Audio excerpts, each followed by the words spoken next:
the degree of collusion in an industry. Okay, so the most classic model of oligopoly is Cournot's 1838 model, and Yifei. What's the basic idea of Cournot's model of oligopoly? Don't read off the slides.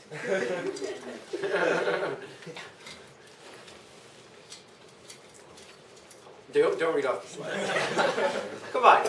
What is the Cournot model of oligopoly? If you even opened variant, you know this. This is the first thing in the chapter.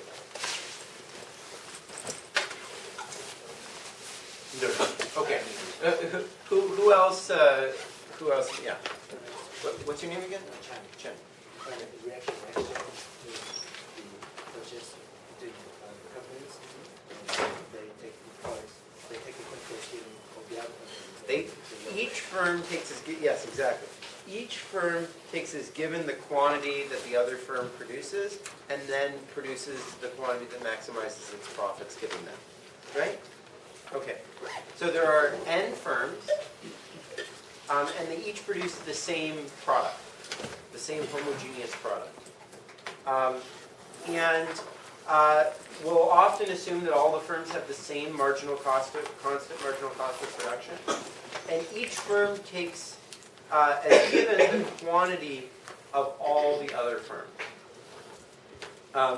This is sometimes, and I think a bit misleadingly, referred to as the firms choosing the quantities that they produce, but really it's not that they're choosing the quantities they produce. They could choose their price. The key thing is whenever they do anything, they take as given the quantities produced by the other firms.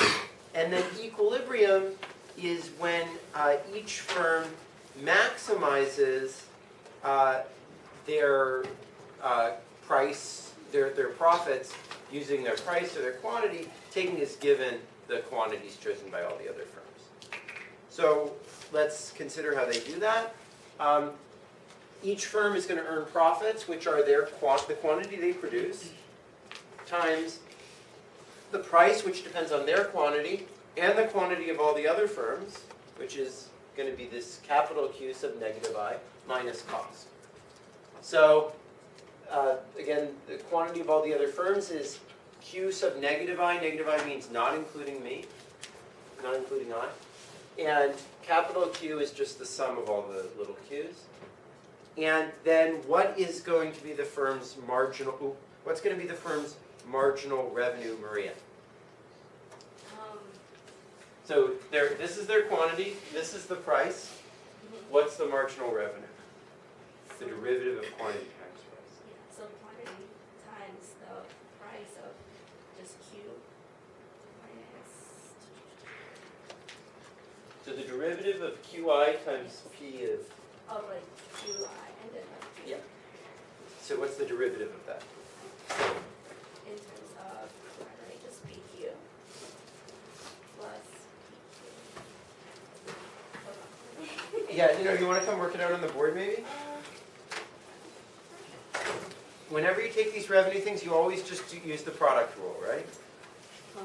Right? Yeah.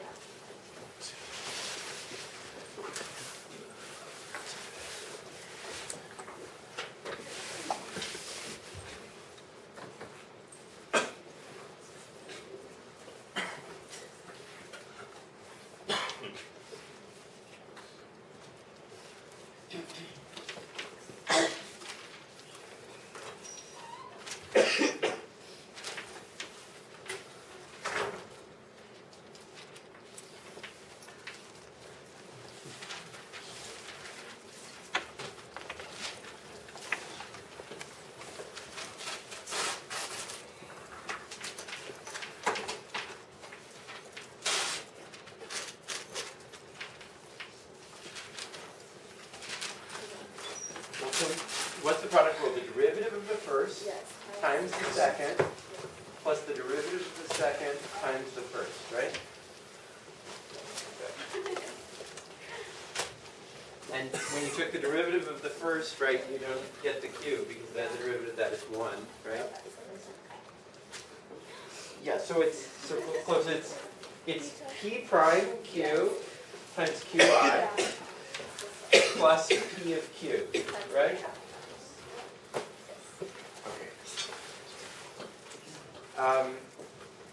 Because it's the derivative of the first, which is just 1, times the second, which is P. That's the derivative of the second, P prime times Q. Okay. So marginal, note that because my quantity is less than the total quantity of the industry, this term, the QI times P prime, is going to be smaller than it was for the monopoly. Because the monopoly had the whole industry quantity here. Now the individual firm only has this little quantity, QI. That is, they care less about keeping the prices up when they're only producing a small part of the total amount in the industry, right? And so this is very simple, particularly simple with symmetric firms. Imagine all the firms produce the same quantity. Each firm has 1 over n of the total quantity of the industry. Sorry, I haven't been consistent about whether n is capitalized or not. Sorry about that. So when there's n firms, the quantity of each individual firm is then 1 over n of the total industry quantity. And so we just put a 1 over n here, and then we can derive Lerner's rule as we did before, and the term with the 1 over elasticity just gets a 1 over n multiplied by it. So the markups go down, right?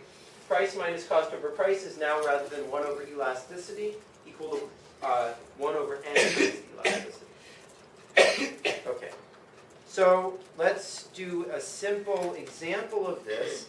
Imagine that there's a constant elasticity of demand with an elasticity of 1. And imagine that the marginal cost is equal to 1. So, Naveed? Yes. Hey.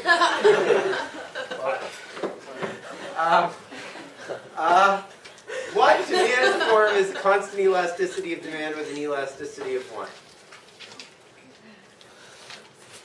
That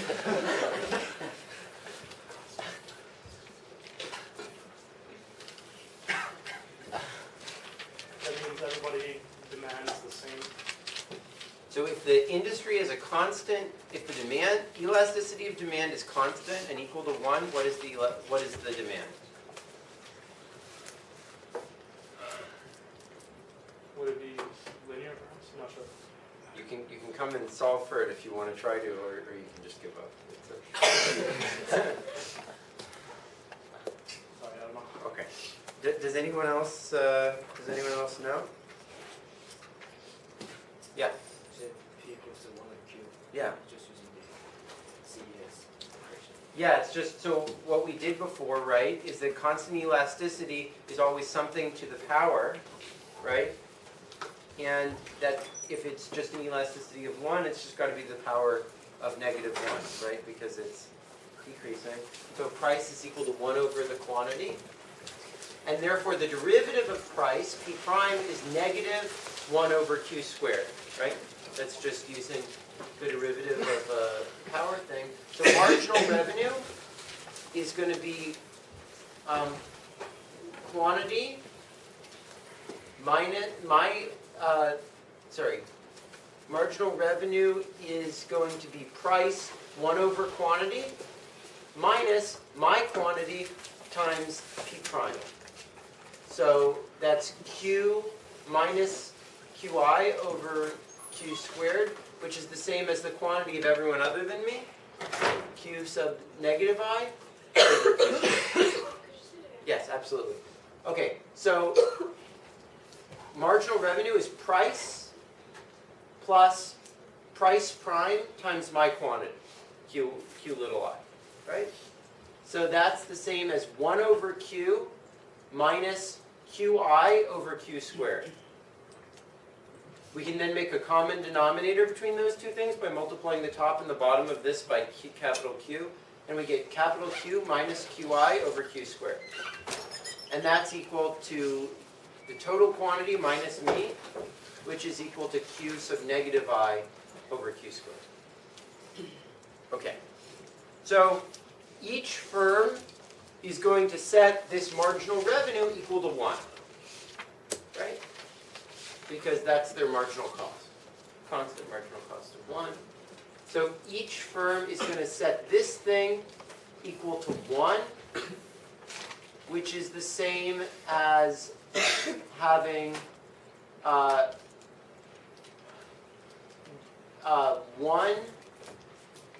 Okay, let me just do this on the board. So quantity minus QI over quantity squared is equal to 1, right? So we can rearrange that as 1 over quantity minus 1 is equal to QI over quantity, right? And now, imagine I'm now going to add this up across all the firms in the industry. Sum over all the N firms. Patrick? Yeah, Patrick? What equation would we get then if we add that up over across all the firms?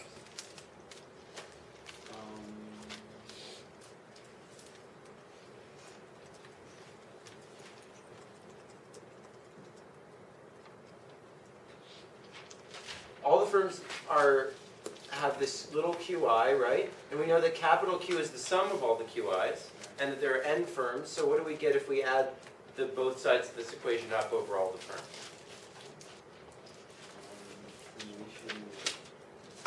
Summation over I of QI over Q squared, and here we get the same, right? Yeah.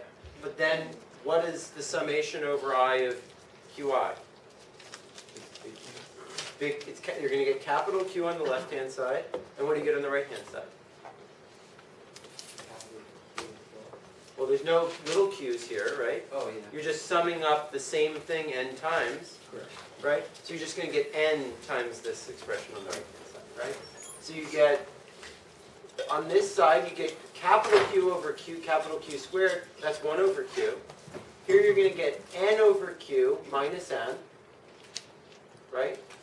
So then let's just multiply both sides by Q, and you're going to get 1 is equal to n minus n times Q, right? Which is the same as if we just put this on the right-hand side, Q times n is equal to n minus 1, which is the same as Q being equal to n minus 1 over n. So what does that say? As n gets large, the quantity goes to the efficient quantity, which is 1. Right? Because if the price were equal to 1, we would have the quantity is equal to 1. Right? So we'll talk much more about this particular result on Tuesday, and we'll do this math over again. But the key point is that while the industry quantity goes to 1, each individual firm, which is only 1 over n, is going to go to 0. Right? So each firm produces almost nothing, but the industry as a whole produces the efficient amount. Now, when we have just 2 firms, there's a nice way to represent this graphically. And Eric? Is Eric here? No. No, not you. Eric. Yeah, Eric.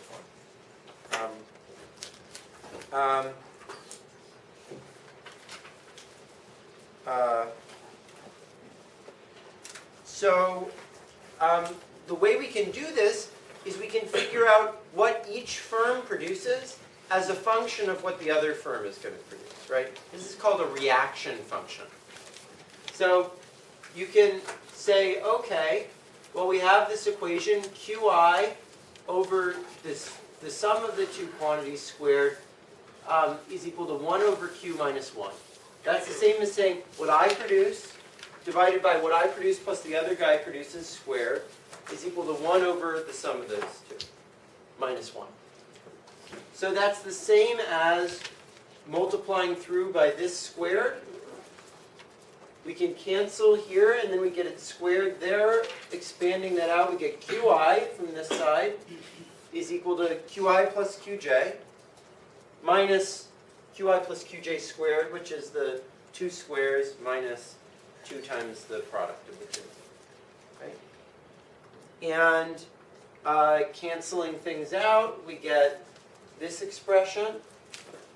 And then by the quadratic equation, we get that QI is equal to negative QJ plus the square root of 2qj squared plus qj, or qj times the square root of 2 plus 1 over qj minus 1. Anyways, that's all a bunch of algebra, not particularly interesting. But the key thing is that this reaction function is sort of going to play a similar role to supply or demand from what we did before. It's how much I produce given what the other person is producing. And so equilibrium is just going to come from the intersection between these for the two firms. So we can graph, here's how much guy J is producing, and here's how much guy I is going to want to produce as a function of how much guy J produces. Here's how much guy I is producing. Here's how much guy J will want to produce as a function of that. And these are just symmetric. They're just reflections of one another.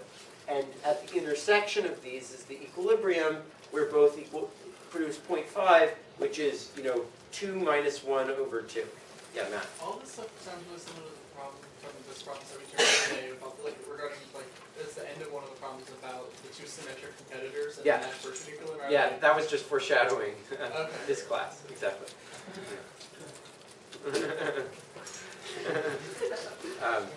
Yeah.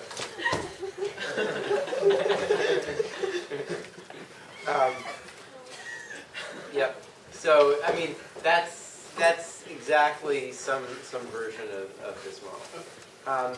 Okay. So if you read ahead, you get rewarded.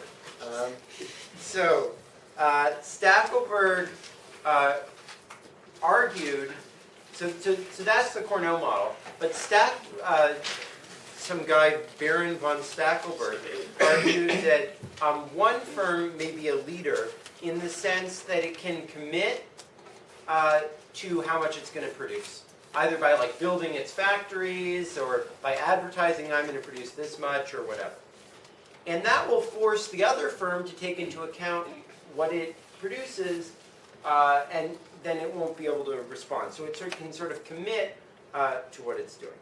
And the question is, what incentive does this create for the firm to change its production, Monica?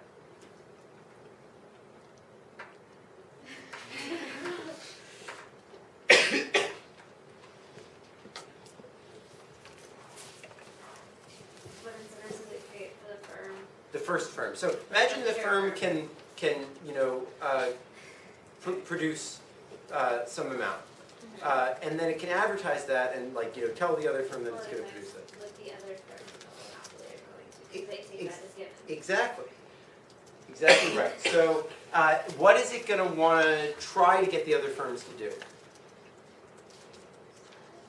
Exactly right.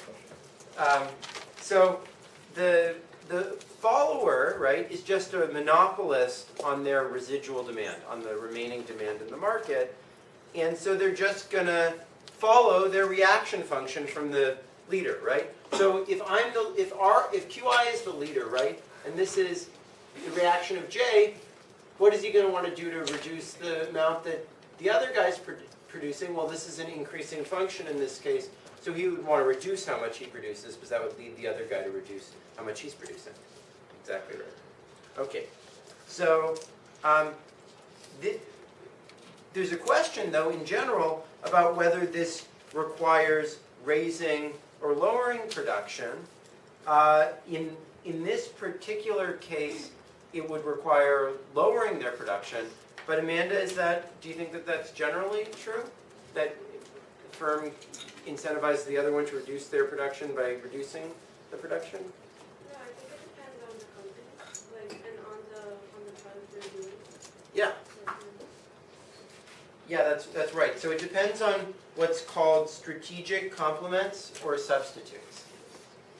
So if when I produce more, the other firm wants to produce more, then we say that we have strategic complements.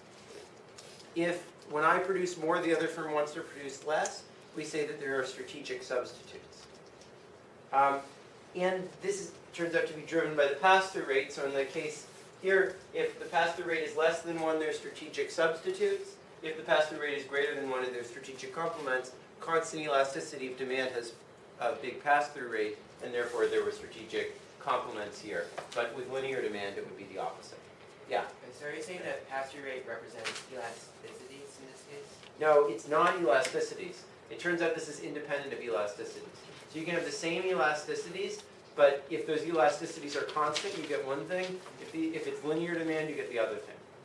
So, well, actually, I think we might go through, if not in this class, then in the next class, the example with linear demand, and it's going to be the opposite. Because our simple example was constant elasticity, that we had pass-through greater than 1. Okay, so let's solve everything out for the Stackelberg model in our case. Okay, so the quantity of the second firm is this, right? That was just that thing we had. And if we then say, well, let's add to that the quantity of the first firm, so we know the total industry production, that's going to give us just this expression here. So, David Guo? David Guo? No. Does anyone else want to just tell me what the profit is? If this is the total industry quantity, what would the profit be? No. Well, so the price, right, is 1 over this, right? And then my quantity is Q1. So if I take this, which is the price, minus 1, which is my cost, times my quantity, that's the profit. And that's the same as 1 over the square root of this minus Q1. Okay. Mariana, could you come down and take the derivative of that for us? You can do it.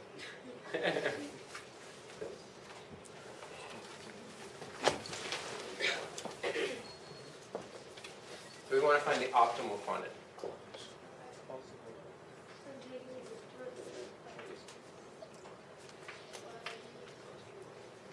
One over square root 1 plus Q1. Okay, that's a plus there. Minus Q1.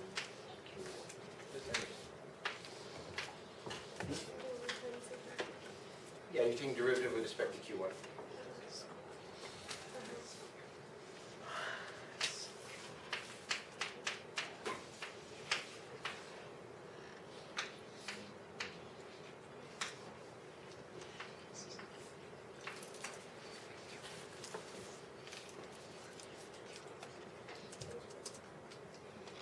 You're very close. It's negative 3 halves, right? Right, This is right, negative- right, yeah. And this is Yeah, negative yeah, 1 yeah. half there. Yeah.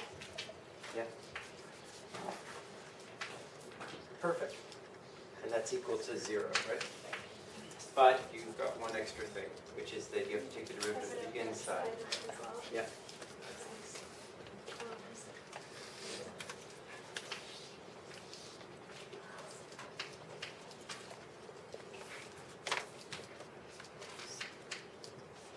Great. Exactly right. Okay, so that's exactly what she did, right? To the 3 halves, we've got the 1 half down there. Oh, no, she was, I missed the negative sign there. Sorry about that.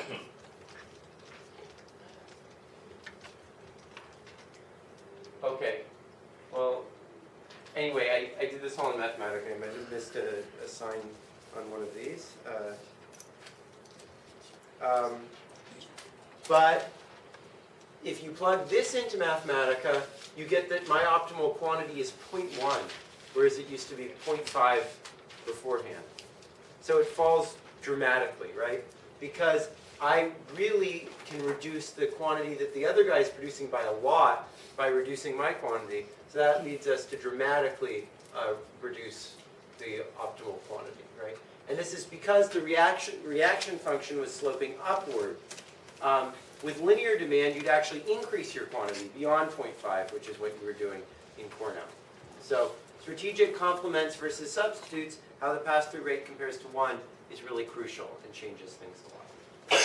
Okay, so there's a few things to notice based on the quantity models, which is that even if we have a lot of firms in the Cournot model, for example, prices will still be above cost, right?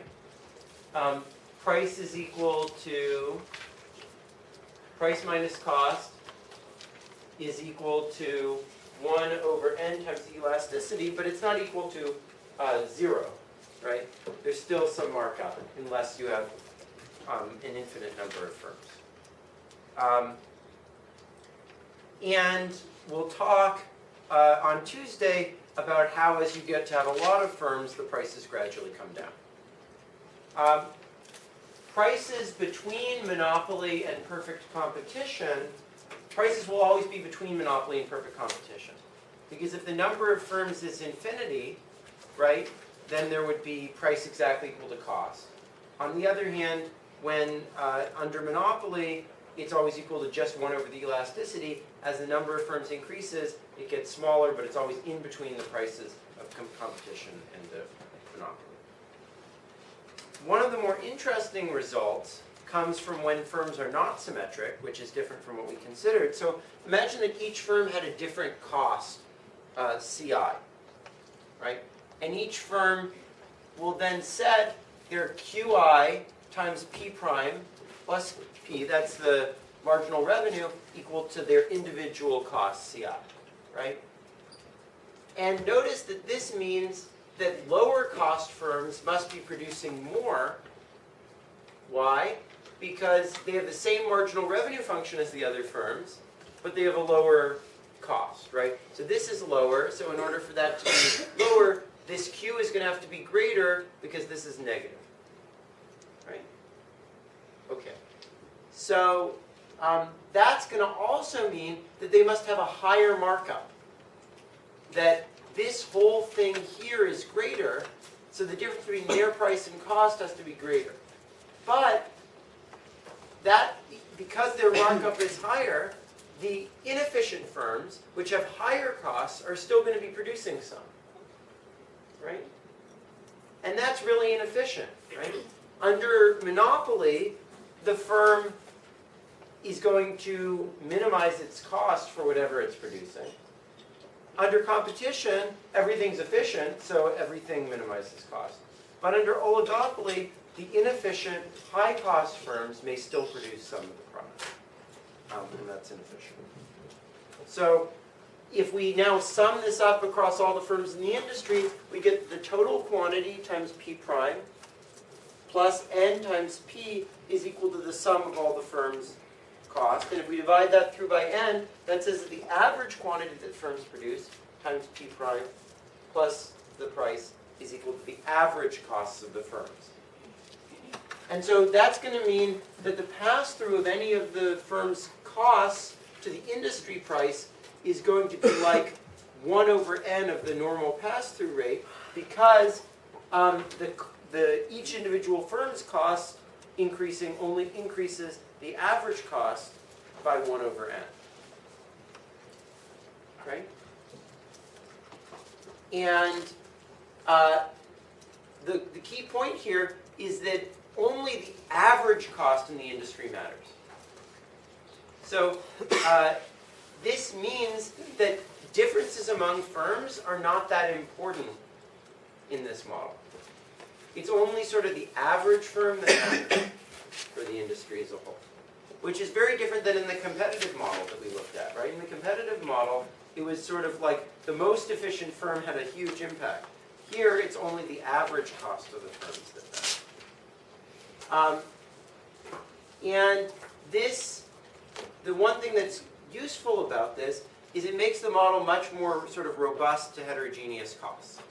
We'll see that other models are going to behave very differently if the firms have exactly the same cost and versus having different costs, whereas here only the average cost matters. Okay, so basically what we've been studying so far, economists call a game. And what that means is it's a strategic situation with a small number of people where they're all making choices. Here the choices were about quantities and or prices. They could also be about quality of their product, as in the problem set. More broadly, you can think about anything as being a strategy and a strategic interaction you have with. So like, who you date, where do you eat might depend, all these things might depend on what other people are doing. And the participants' payoff, how well off you are, depends on how other people do. My profits depends on how much you produce. And actions are taken simultaneously, as in Cournot.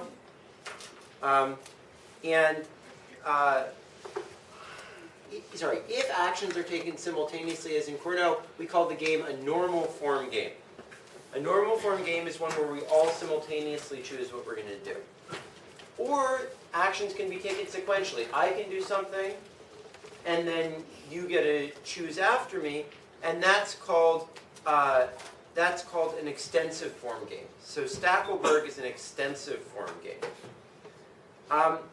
So just like in competitive equilibrium, we need some way to think about what the solution is. In competitive equilibrium was demand equals supply. Here it's going to be, something different.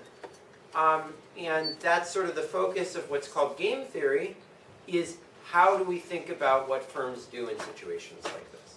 The most famous idea was from John Nash, and it was called Nash equilibrium. So Nash equilibrium is the standard solution to a normal form game where everyone chooses things simultaneously. Every player takes as given the strategy of the other players and does the best thing they can do given those strategies. And the strategies are not really what the players are choosing, but rather what they're taking as given that the other players are choosing. And so, for example, in this case, the intersection of those reaction curves was exactly the Nash equilibrium. It was what I want to do given what the other person is doing, and they're doing the best thing given what I'm doing. A subgame perfect equilibrium, on the other hand, is the Stackelberg model. And the way that we solve that is by solving backwards, like we did there. We say, what would the guy who acts second do, given what the guy who acts first does? And then, given that the first guy takes that into account, what's the optimal thing for him to do? Right? So chess is an example of a normal form, of a sequential game, which you can solve by subgame perfect equilibrium as well. So you could think, what are all the possible end moves of chess? Right? What would everyone do before those?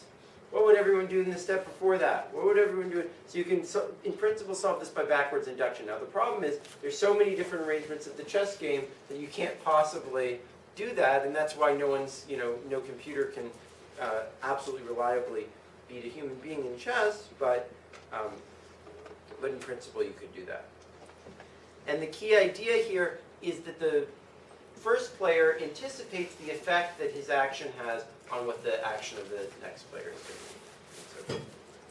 So, we won't use this much in the course, but it's a broadly used idea.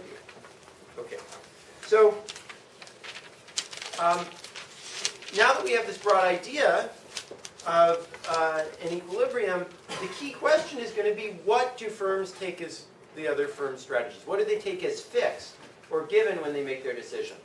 And what do they think might change when they make their decisions? So we assumed that firms took as given the other firm's quantities. But why should we do that, right? It's not necessarily obvious that firms think that other firms will leave their quantities fixed when it chooses its quantities. In fact, they might think other firms will leave their prices fixed when they change their quantities. And this makes a huge difference. So this was the argument given by Bertrand and Edgeworth. And they considered several firms with identical common marginal cost, each which takes as given the price of the other firms. So, Justin? Is Justin here?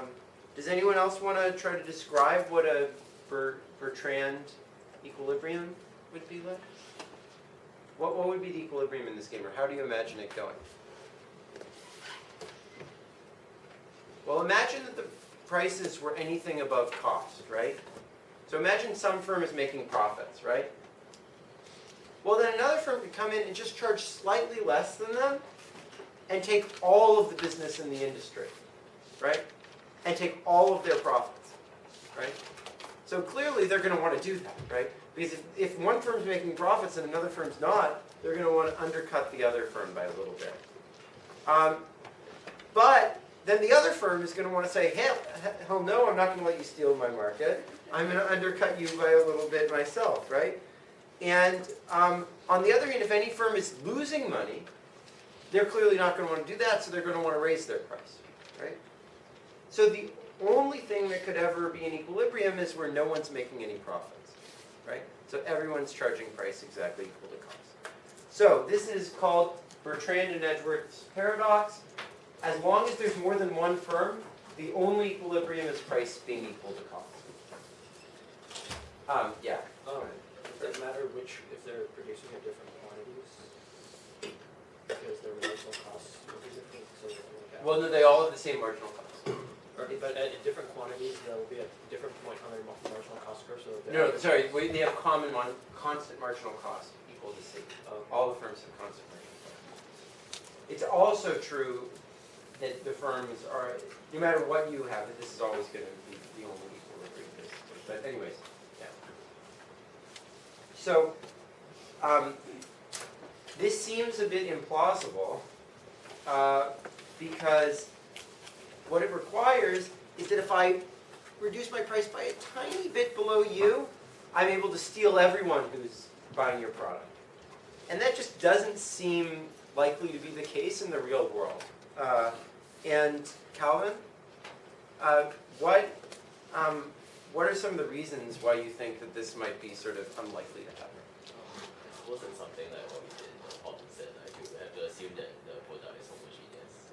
Yeah. In order for you to undercut to steal everything just by undercutting. Yeah, so if Coke reduces its price by a tiny bit below Pepsi, there's a lot of people who are going to keep buying Pepsi, right? Exactly. So that's one of the most common responses. So, non-price characteristics of the products matter to people, right? Pepsi doesn't taste exactly the same as Coke. It doesn't come in the same cans. It's not sold at the same places, etc., right? Or, it could be that the products are completely identical. Like, I don't know how many people went to the John Levin talk, but even for products that are completely identical, people actually have to, look for the product, right? And so if someone else reduces their price by a little bit, it's not like everybody's immediately going to know that. They actually have to go search around and try to figure out what the prices are, right? So one way we can summarize both of these types of effects is that the amount that the firm sells will depend on its own price and on the prices of the other firms, right? And each is a monopolist on their own product, but the other products are substitutes for their product in the sense that when the other prices increase, their quantity will increase. So this is a very broad model, and we could choose to either take the quantities or the prices as given as the strategies in this model. But the one that's become most popular or common is the Nash and Prices model, or Bertrand model in this case. And because there's differentiated products, because consumers don't view all the products the same, this is typically called the Differentiated Products Nash and Prices model, or DP-NIP. Not very elegant acronym, but it's tough. Okay, so let's go back to the hoteling model that we discussed the other day, and now think about the firms having their locations fixed, but choosing prices, right? So imagine that the two firms are at the ends of the hoteling line. One is at 0 and one is at 1, right?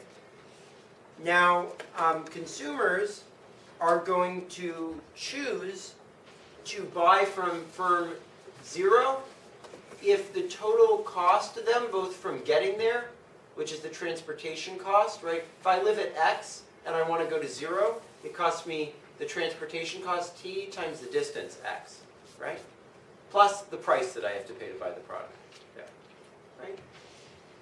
And I'm going to buy that exactly if that is less than the cost that it takes me to move to 1, which is 1 minus X, right?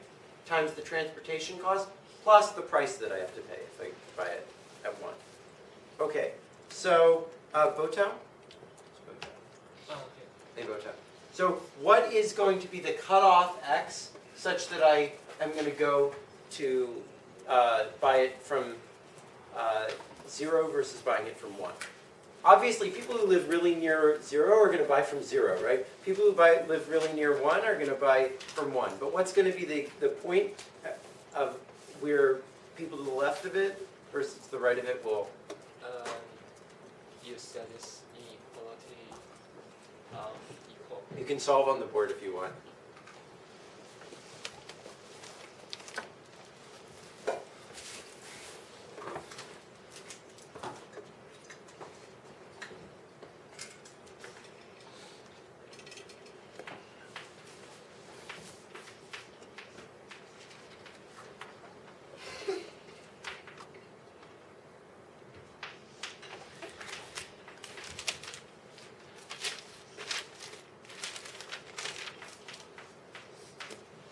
Yep, so solve for the X point at which people are just indifferent between the two.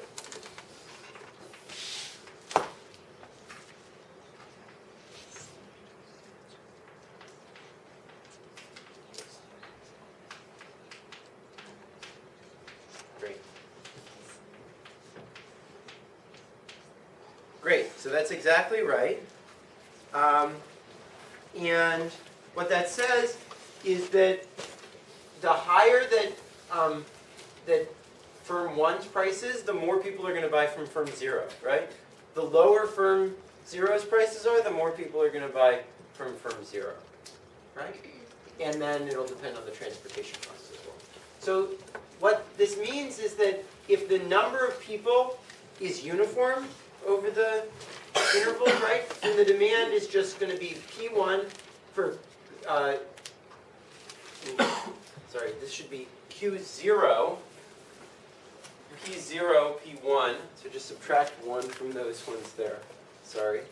So Q0 is going to depend on the two prices, and it's going to decrease in the price of firm 1 and increase in the price of firm 2, but it's not going to do so discontinuously like in the Bertrand model, right? Because some people have to travel further to get to firm 0, and some people have to travel further to get to firm 1, right? Okay, so this is just exactly linear demand, right? And imagine that the cost of production is 0. What is going to be the optimal price for the firm to set? Rian? Yeah. Rian, you can come solve on the board, or can you come, don't look at the slide.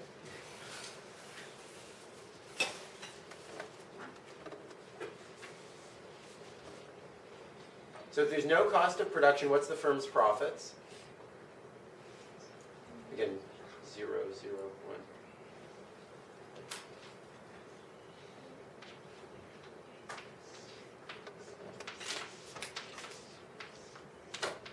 1.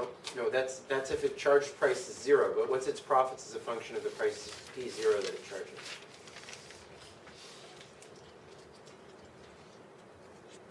So if it charges price P0, and this is the amount that it sells, what's its profits? No, it's the price times the quantity, right? If it charges price P0, and this is how much it sells, right? Yeah, so what's that?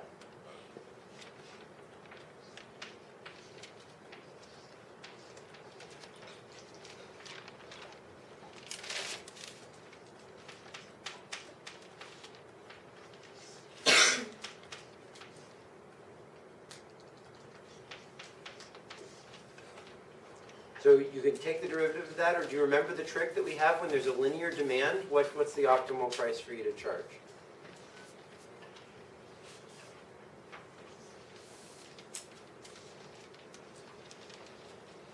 go ahead. Yeah, it's halfway up the demand curve. It's halfway to the point where the demand's equal to 0, right? So what's that? What's the point? At what price would your demand be equal to 0?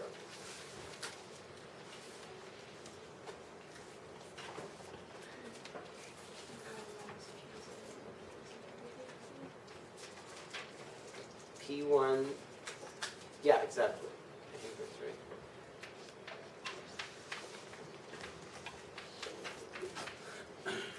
So what would P0 be equal to? P1 plus T, right? Yeah, that's right. So what's the optimal price? It's halfway to that point, right?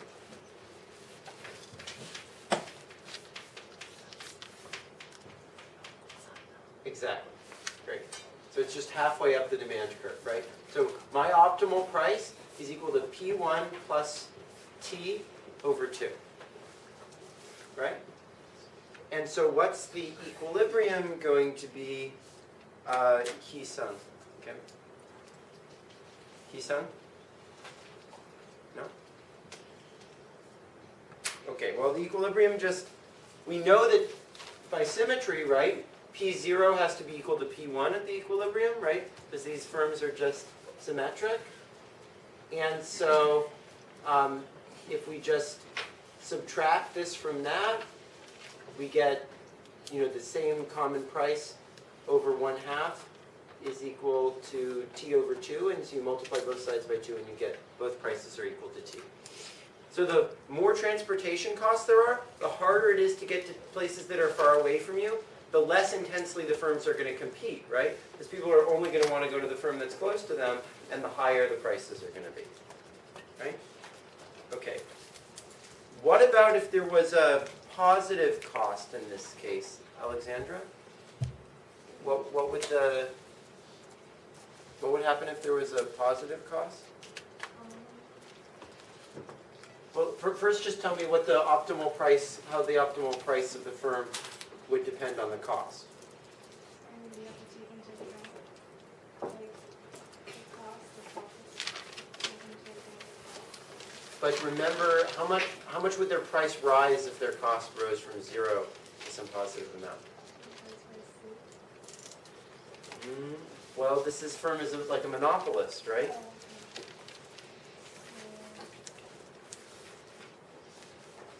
It's a linear demand function, right? And what's the pass-through rate of a linear demand function? Yes, exactly. So this would be this plus 1/2 times the cost, right?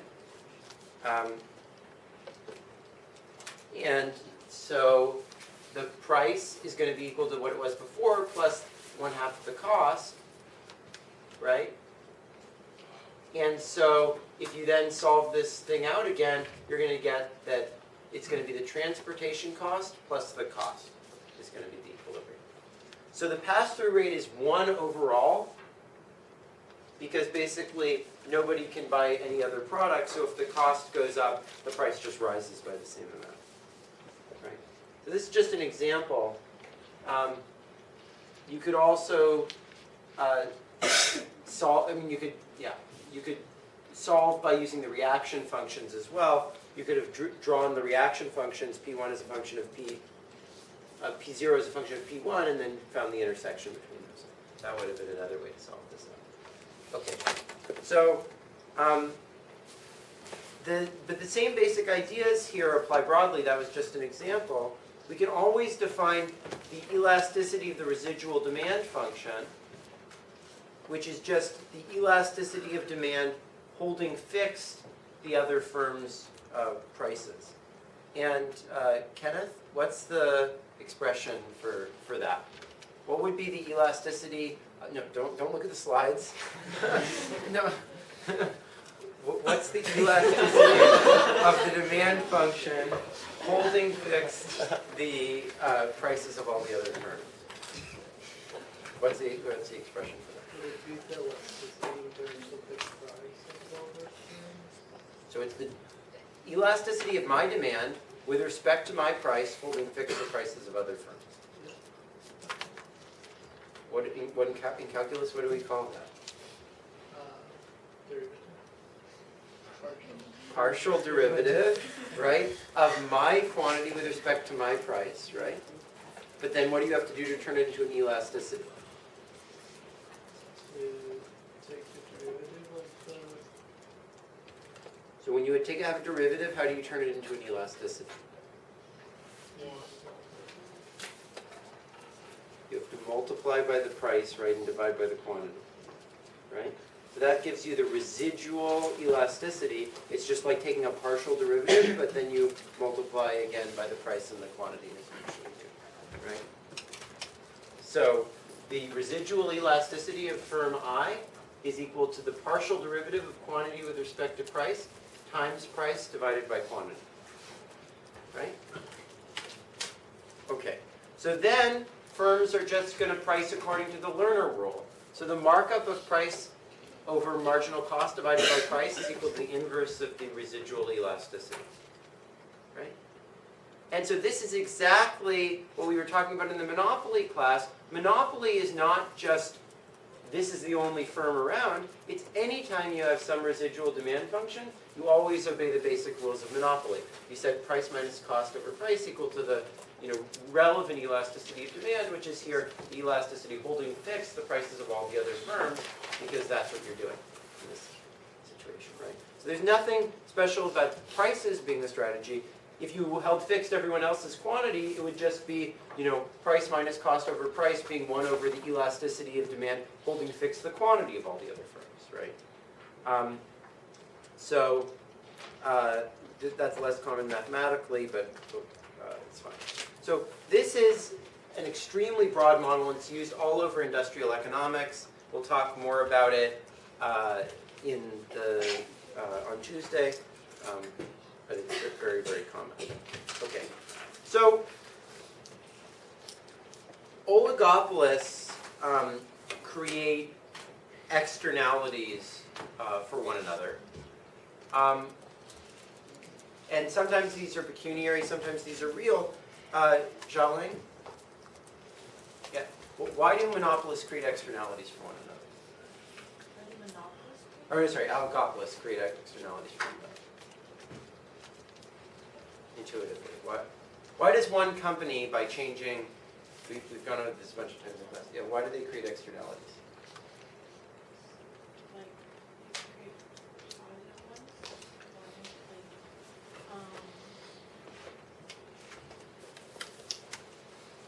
Why, if I'm one company, do I care about what other companies in my industry are doing? Well, but even more basically than that, am I happy or sad when another company raises its prices? Yeah, you're happy, right? So like the other companies create externalities for me because I'm competing with them, right? And if they raise their prices, it makes me better off, right? So sometimes these are purely pecuniary externalities. For example, under Cournot, they're purely pecuniary externalities. And Suraj, why are they purely pecuniary externalities under Cournot? Because you're changing you're affecting the prices that other people would charge, so it's market mediated. Yeah. So you're saying that their quantity is affected. Exactly, because under Cournot, everyone else's quantities are fixed, right? And so the only effect I have is through the price. So it has to be a purely pecuniary externality, right? On the other hand, under differentiated products Nash prices, the externality on other firms is purely a real externality. And why is that, Chen? Sorry, could you repeat the question? Well, under differentiated products Nash prices, the externality is purely a real externality on the other firms. Why is that?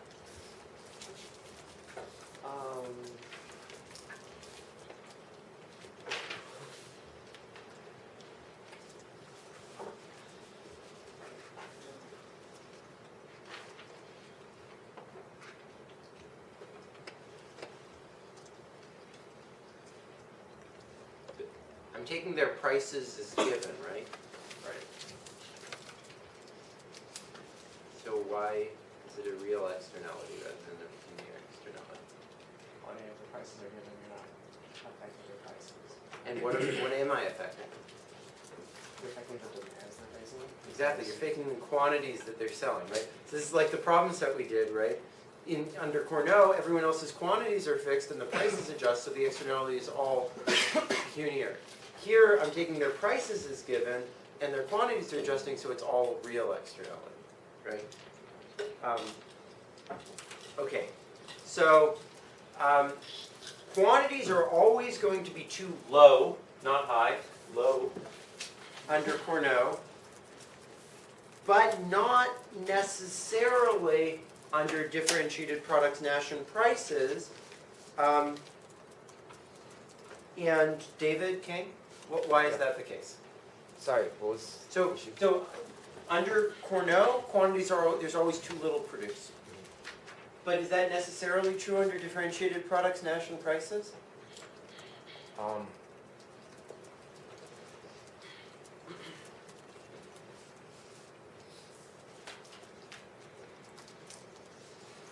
I mean, it doesn't seem like it has to be true. If every firm is taking prices as given and adjusting their own quantities, you could, because we already established earlier that you could have inefficient firms with high costs producing more than socially optimal amount. So if you aggregate it, it seems like you could have higher quantities than. Yeah, so that's a interesting point. It's not, that was under the Cournot model though. So, Okay. but under this model, the reason is that you create, when I lower my prices, I create negative real externalities on the other firms, right? Not pecuniary externalities, negative real externalities, right? Okay. And so that can mean that I might actually set my price too low rather than too high, right? So think about a simple example. Imagine that you had iPods, which are worth $2,000 to everyone who buys them, right? And the current price for them is $500. And now I come in and I sell a crappy knockoff iPod, which is worth only $1,900 to everyone who buys them, but I sell them for $100. And the iPod can't, compete, right? Can't change its price and compete. Well, then everyone's going to buy the knockoff, right? Because the surplus you get on that is $1,800 rather than $1,500. But clearly that's inefficient from society's perspective, right? Because the total amount of value gained was $2,000 here and only $1,900 here. Imagine there's no cost of producing, right? So it's clearly worse that I do this, and the reason is I don't internalize the real externality I cause by the loss in profits from my competitor, right? Okay.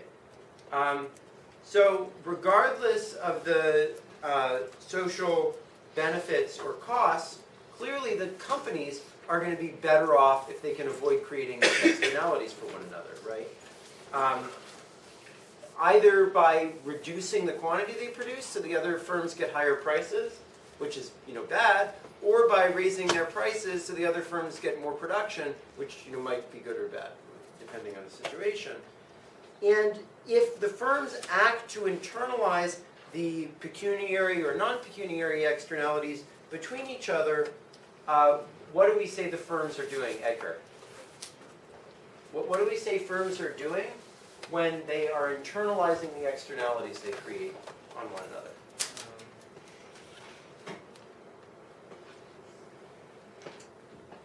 If I'm taking into account the harms that I'm causing by competing with you, what am I doing? Well, wouldn't they have to have information on the harms that the other firm is causing on them? Yep, absolutely. So We'll they talk would about that in a minute, but They would have to share that information somehow, and then. Absolutely. But what in that process, what would we call that? Them doing that? They would basically be colluding with each other. Exactly. Yeah. So we call it collusion when firms sort of get together and try to internalize the externalities they create on each other. Or forming a cartel. My favorite term for this, which is in the Sherman Antitrust Act, is forming a combination in the restraint of trade. And this has been sort of denounced since Adam Smith. So Adam Smith famously said that people of the same profession are usually at each other's throats and relatively infrequently meet in a collegial manner, but when they do, it's almost always in a conspiracy against the public interest. Yeah, right. Because they collude within the cartel. The idea is that they could just all be selling on their own, but instead they get together and form a cartel. That's the idea. So the collusion is not legal in the United States, and the reason that collusion is not legal in the United States is that there was a law called the Sherman Antitrust Act passed in the 1890s because people were afraid of the power that companies would have to collude against the public interest.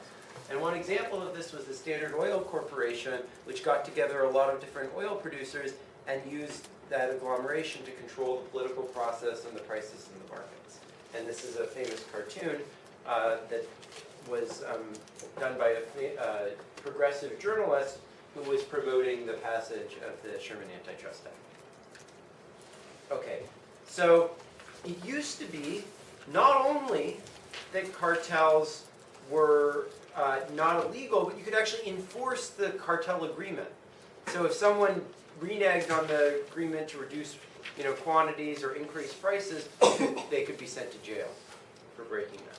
Prior to the Sherman Antitrust Act, and in the EU, this was legal through the 20th century, all the way up until the 80s, when it was made illegal.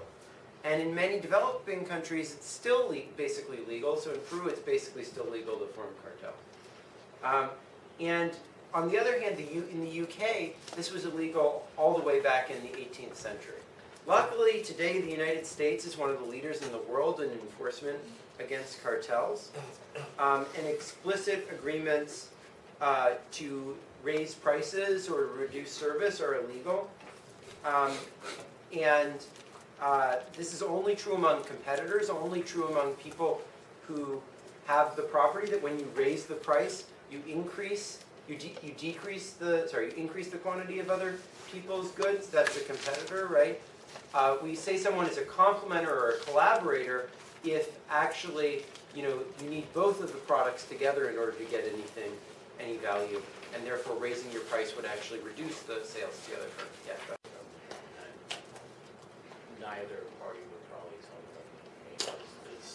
Well, there's actually something that's a good point. Because even if I were trying to collude with you, if you screw me over, I still probably wouldn't tell the government because that would. That's why there's something called leniency programs. So there's programs which say if you rat out the cartel, you can get a bunch of money. So you both get off, and you can actually get paid by the government for ratting out the cartel. You get a fraction of the amount of money they get from suing the cartel. So in fact, there's this movie it's with Matt Damon. I'm trying to remember what it's called. But it's all about a guy who went through the leniency program. But he was totally messed up guy. He was embezzling from the company as well. So he ends up going to jail nonetheless. But it's about a leniency program. So that's a big part of collusion enforcement. So even with, even if you don't communicate, if you're sort of tacitly colluding, you can be prosecuted for that. And your problem set asks you to look at that in the context of auction. You can do either jail time or pay civil penalties for colluding. And when you pay penalties, you actually have to pay much more than the amount of harm that was caused, because they're afraid they won't be able to catch everyone for the reasons that Terrence was saying. So you actually have to pay 3 times the damages caused, because there's only, they think, a 1/3 chance of getting caught. But still, there's tons of cartels caught every year. About 1,000 different companies either pay large penalties or go to jail every year for being involved in collusion. And this creates large practical challenges in trying to run a cartel these days, and makes it, collusion possible only in limited settings. So the basic problem that you have to deal with in a cartel is that you guys as a cartel are trying to basically, catch all the people who might be cheating on before we even get there, the cartel is beneficial to everyone involved, but every individual firm is going to have an incentive to betray the cartel. And Vidur, why will every firm have an incentive to betray the cartel? Because then it can capture like the business that other people are doing. Yeah, exactly. I mean, in some sense, the very nature of the cartel is to internalize externalities, right? And it wouldn't be an externality if you didn't have an incentive to do something differently than what they want you to do, right? By reducing price or increasing the production, each firm would benefit, right? They can steal business from the other firm. Now, the more ambitious a cartel is, the bigger these incentives are going to be. So in other words, the more the cartel tries to restrict production or raise prices, the bigger our individual firms' incentives going to be to betray the cartel. And Matt, why do you think that's the case? Because the more ambitious it is, the higher the more you're able to reduce quantity, the higher you're able to raise prices. If you steal even a fraction of that market at high quantity, at high prices, the more profit that you can make. Exactly. Or if it's at a high, yeah, exactly. If you have, if you increase quantity by a bit, you're going to gain more if the price is high. If the price is high, if you undercut the price by a little bit, you'll make more profits, right? Okay, so near the competitive level, there's little or no incentive to cheat. And thus the extent of collusion that you're able to sustain depends on your ability to effectively deter cheating. Because the more collusion you have, the more incentives there are to cheat. So the more you're able to deter cheating, the more collusion you're able to create. So every cartel is going to have to need to create the expectations that people who defect from the cartel will be punished. And all the policy is about the interplay between this. It's sort of like the cartel is trying to make sure nobody cheats against the cartel, and the government is trying to encourage people to cheat against the cartel. The cartel is trying to catch the cheaters against it, and the government's trying to catch the cartel. So it's like a little fun game.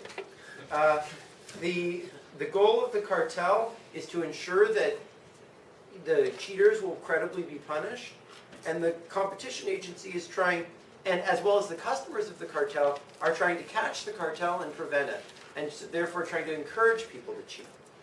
And Stigler's theory of oligopoly is all based on this back and forth between the government and the cartel. So in order for a cartel to deter cheating, what does it have to be able to do, Ishan? I guess like the firms in the cartel must be really clear about the agreements, what they have to do and stick to the agreements that they have. Yeah, exactly. It's a pretty complicated process, right? First, the cartel has to figure out what it wants to agree on in the first place, right? So that was what I think Matt was saying before. Who was? I forgot who it was saying before, but you have to get together, or maybe Vidur, you have to get together all this information to even figure out what you want to be producing, right? To even figure out what the right agreement is. It's just like any other externality problem. You need to get together and collect all this information, figure out who's doing what to what else. That's really hard when the government makes it illegal for you to talk to each other.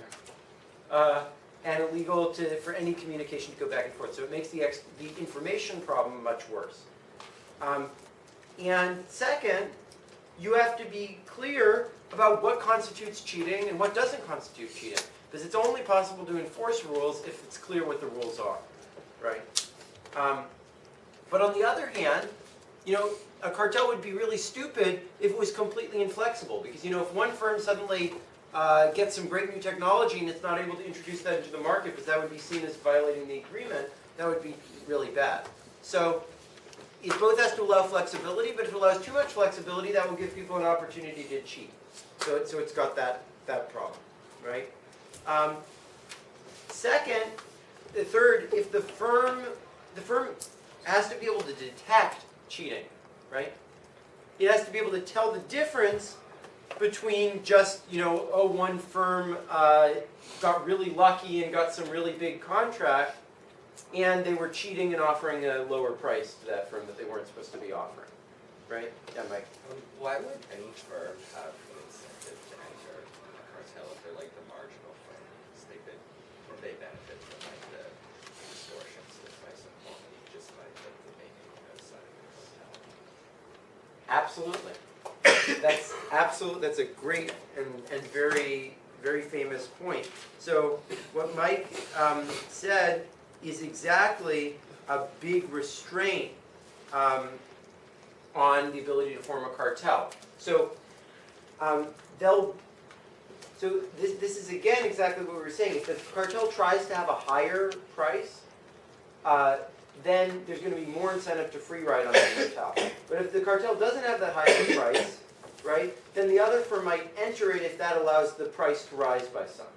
So the possibility that firms like leave the cartel is exactly going to be a restraint on how high the price can be. But if the cartel can punish people who aren't a member of the cartel somehow, then that, so it's the same sort of a dynamic. But that's a very good point. So they also have to have a cost-effective way of punishing, right? If it's really costly to everyone in the cartel to punish, then they're not going to do it, right? The ideal thing would be if you could tax one member, if you could put a fine on someone for violating the cartel agreement, and then give it to the other people in the cartel. That would make it really cheap to enforce. One way to do this potentially is by saying, hey, if you produced more today, then we're going to reduce your quota of production in the future to punish you. Because that's a really efficient way to punish. It doesn't require a giant price war where everyone reduces their prices and therefore it hurts everyone in the industry. And they have to be able to enforce really quickly against people, right? Because if they wait a long time, then someone will say, hey, I'm just going to cheat because they're not going to catch me for a long time, and I might as well make the profits in the meantime, right? So Stigler pointed out that there are a lot of different factors that help determine whether an industry is conducive to collusion or not, based on how easy it is for the firm to achieve all these goals that it has to do. These firms to achieve all these goals that they have to do to form a cartel. So, Connie, what are some of the factors that Stigler highlighted as being important for determining whether collusion is possible? I think he says how easy it is for firms to track each other's prices. Yeah. That's one of the most important factors that he emphasizes, absolutely. So he says that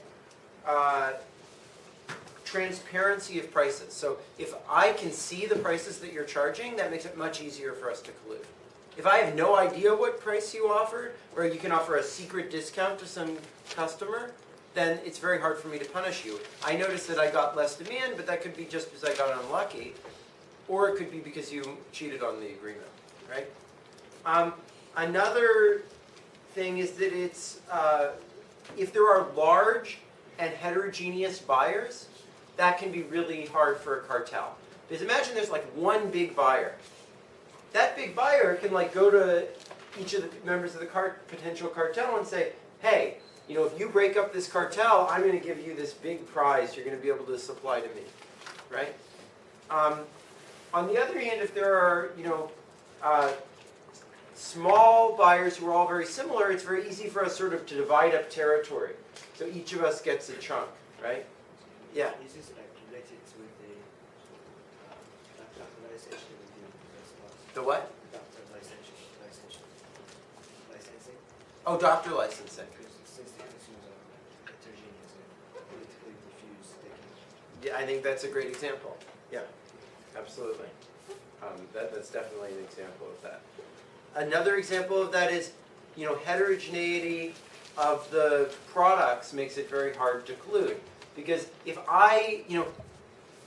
the products are all very similar, I can say, well, you have this share of the market, you have that share of the market. But if we have these very heterogeneous products, it's like, what does it even mean to have shares of the market? If my product's selling for a high price, your product's selling for a low price, I don't even know what it costs you to produce. It's very hard to figure out what the agreement should be, or to figure out what it means that someone's cheating on it. Concentration of the industry. If there's a very small number of firms, it's much easier for them to collude for exactly the reasons you were just describing. It's much harder if things are very diffuse because I have to monitor too many different people, it's too hard for us to coordinate and so forth, right?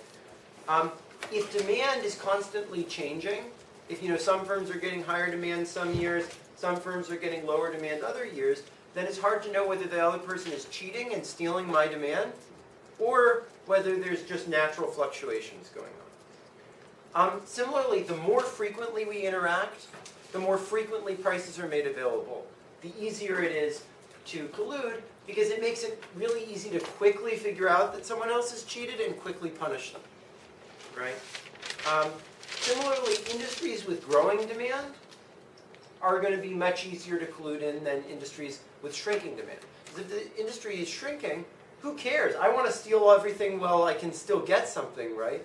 And then, if someone punishes me in the future, that's fine. I don't really care. Whereas if it's growing demand, I really want to make sure that the cartel stays stable because there's all this, value that we get in the future. Okay, so all of these determine the extent to which collusion is possible. Usually the way the deterrence of collusion occurs is by us engaging in a price war. If you lower your prices, I lower my prices in the future. If you increase your quantity, I increase my quantity in the future to punish you. And a simple way to summarize this is what's called firms' conjectures, which is, if I lower my price, basically how much do I expect the other firms to lower their price or to increase their quantity in the future? And this is determined by Stigler's factors, and you can incorporate this into a model like we had in the beginning of the class by having what's called conjectural variations. This is a sort of parameter that captures how much, when I change my prices, I expect other people to change their prices or their quantities, right?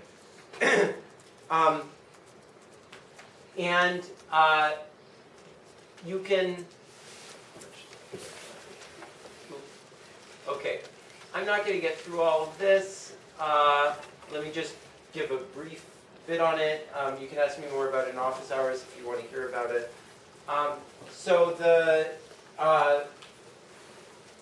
Basically what you can do is you can imagine that when I change my quantities, I expect other firms to change their quantities. That changes my first order condition because I now take into account the effect that I have on the quantity that you're going to charge, a bit like in the Stackelberg model. And then you can just stick that in and resolve our little example again. So sorry I didn't get to that.